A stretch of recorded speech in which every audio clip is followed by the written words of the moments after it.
sir, it's early evening as our scene opens now, and here in the living room of the small house halfway up in the next block, we find Mr. and Mrs. Victor Gook. Vic is established in his easy chair with a newspaper, while Sade, who occupies the corner of the Davenport, reads a book. And our silence of some duration is broken. Oh, yes. What's the matter? This trashy novel of Russell's.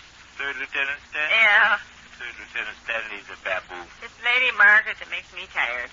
What's she up to? Oh, always blushing and waltzing around and hiding her face behind her fan and glancing coquettishly down at her fashionable French spats and... Well, here, you never heard such junk. The beautiful woman Pinkin. She stooped over quickly and pretended to adjust her fashionable French spats. She didn't want the handsome young officer to see her shining eyes and quivering lips. Give me 8 kisses, sweetheart, breathed Third Lieutenant Stanley, and his manly chest, like some great oaken barrel, expanded and contracted, while his huge square teeth, the color of expensive old ivory, caught the sunlight and shone like beaten gold. Hi there. Oh, do you ever hear such silliness? Feeble-minded they sound. Lieutenant Stanley and Lady Margaret both. Mr. Chinbunny telephone? Who? Mr. Chinbunny. Nobody telephoned. Mr. Chinbunny won't telephone pretty soon. What for? He's anxious to get in touch with Doug. Why? He's going to ask you to teach him how to smoke cigars. Oh, go on. Say, this afternoon, I'm Vic, not I was out in fooling. the I'm alley. not fooling. Russell, old person's trying to say something. But this is the truth. Yeah? The absolute fact. I'll bet $9 the telephone rings within the next 10 minutes. Smoke cigars? Yep. I just got all the information from Heine Call. Mr. Chinbunny is attending a meeting of Illinois high school principals in Chicago this coming Saturday, and he wants to be able to whip out big black cigars and puff away on them like an old-timer.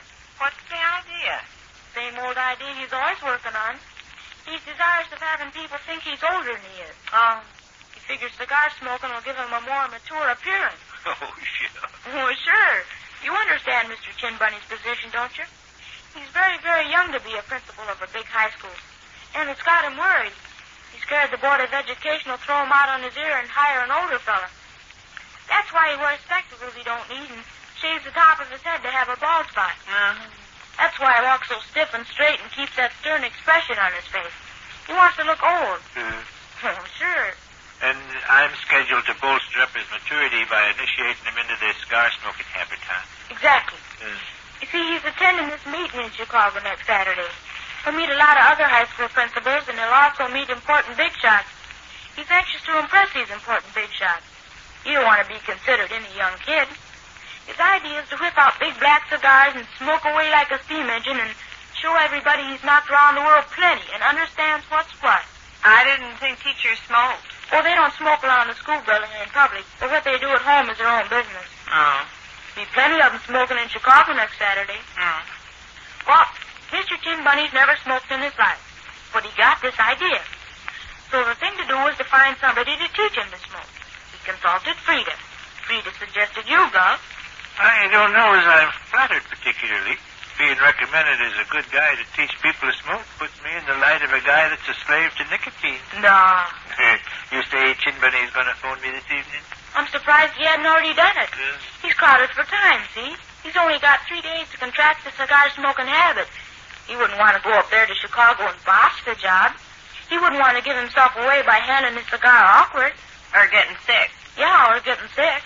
I'm just wondering how I go about teaching a man to smoke. Oh, there's nothing to it, is there? All a person has to do is puff. It's the refinements Mr. Chinbunny's after. Refinement? You know, the technique. Yeah. Say, for instance, he's sitting in the hotel lobby next Saturday, maybe having a chat with the president of the Board of Education from Moline or someplace. All right, pretty soon, very easy and casual, he says, "Beg pardon, Mr. So-and-so, but do you mind if I light up a cigar?" "Not at all," says Mr. So-and-so, glancing up in admiration. Mr. Chinbunny reaches in his pocket and produces a big black rope as long as your arm. He scratches a match and draws in a couple of bushels of smoke and blows it out like a furnace. "Ah, that's better," he says, leaning back in his chair. Mr. So-and-so watches him with approval. "By George, that boy's been around," he says. Chinbunny didn't paint you that picture, did he? "No, just some thoughts of my own." Wondered. I think mainly what he'll do, Gov, is just sit around and watch you smoke cigars while he studies your various movements. He appreciates you're a cigar smoker from way back, and he'll attempt to memorize every motion you make and then imitate you. Is he going to furnish the cigars? Yes, he is. Looks like Mr. Chinman and myself will have a gay time. You better take it easy the first 19 or 20 cigars, Henry. Otherwise, you'd run the risk of getting sick. He's in for a few uneasy moments, whatever he does, I think. He's never smoked in his life, you say, Willie? Not once, Mom. And after this meeting on Saturday is over, he plans to give up the habit. Can't get a very strong grip on him just in 3 days, can it? I don't imagine so. However, there's always the chance that he'll take to tobacco like a duck takes to water. Won't I feel fine, though, if after I've taught him to smoke, he becomes such a devotee of Lady Nicotine that he leaves his family and quits his job, and I'm to blame for the whole thing. There you are, Gov. Mr. Tin Bunny. Okay. Maybe you hadn't better mention I tipped you off to this. Okay. Act like it's a complete surprise. Okay. Hello? Oh, hello there. Why, I wouldn't be the least bit surprised, Dr. Sleech. Just a second.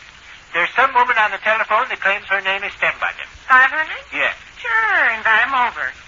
I'm sorry, Ruthie, but Sadie says you and your big ox of a husband make her sick to her stomach. Okay. Tell him I can whip him with one hand tied behind his back. Yes. No, come on over, Ruthie. Not a thing. Just sitting here with our teeth in our mouth.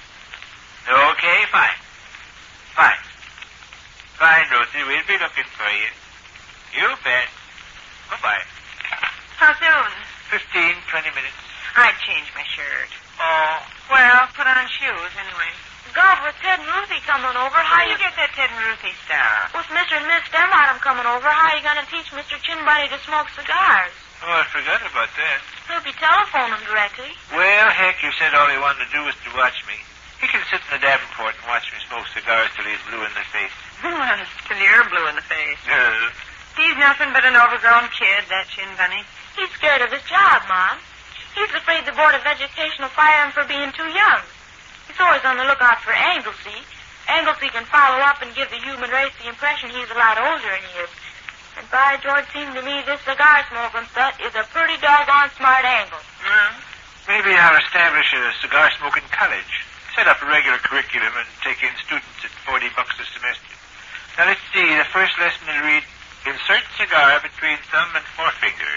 Open mouth and convey cigar to... There you go, Mr. Chin Bunny. It wasn't Mr. Chin Bunny last time. You answered.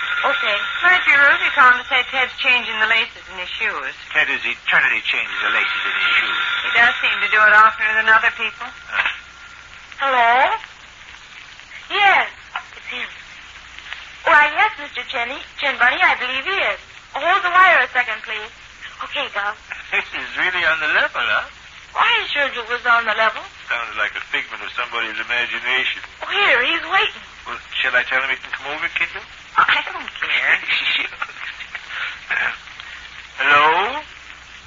Oh, yes. Just fine, thanks. And yourself? Uh-huh. Why, yes, I do plan to be in all evening. Yes. Well, certainly. Of course. Well, I'll be expecting you then, Mr. Chin Bunny. Fine. All right, Mr. Chin Bunny. Goodbye. What'd he say? Asked if I planned to be in all evening, then wanted to know if he could drop by and see me on a certain matter. Uh-huh. He's desirous of cultivating the cigar smoking habit. Oh, such silliness. No, by George. Instead of such silliness, it's a case of such smartness. Why, look. Say, for instance, Mr. Chin Bunny's up there in Chicago chewing the rag with Mr. So-and-so, the president of East St. Louis Board of Education. Mind if I torch up Mr. So-and-so? Not at all. And then Mr. Chin Bunny whips out a stogie as long as a baseball bat. He takes a half a dozen great noisy drags and wheezes forth dense clouds of black smoke. I feel better now, he sighs. Mr. So-and-so from East St. Louis watches him with large round eyes. Finally, he says in deep admiration, "You're a sport, Chin Bunny. You're a real sport."